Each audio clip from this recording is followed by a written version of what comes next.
Hi everyone, it's Alex from Risk Academy and I call this Quick Cactus Tips. Tip number 1.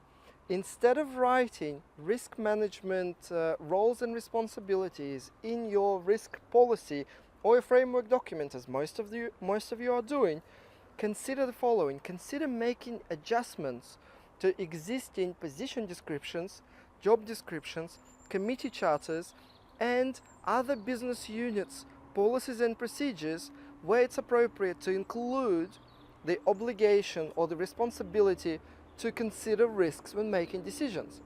And there are only 2 caveats. Caveat number 1, have to keep it light. Like, you cannot open a position description and add 15 risk-based points there. You only really have to add 1. Makes business decisions and fulfills their responsibility with risks in mind, or based on risk analysis, or considering risk information.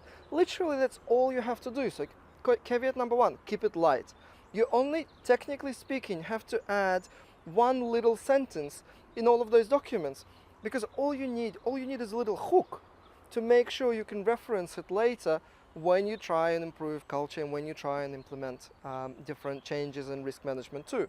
And caveat number 2 is, don't stir the boat. Like, do not initiate company-wide change of position descriptions.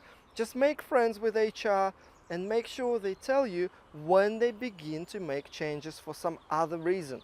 Or just wait until the committee charter is reviewed by the secretary for some other unrelated reason. And just jump on the tail of that and squeeze in your change with all the other changes, so people actually won't probably even notice, or if they will, they're not going to care too much. Or if they will, defend it that that's the right way to do according to principles of ISO 31000, that not to have a separate risk management, but rather integrate risk management into everything else. So here's tip number 1 for you. I hope that was helpful, and if you're interested in more videos like that, don't forget to subscribe to the Risk Academy channel on YouTube. Underneath this video, like it, share it, write comments underneath.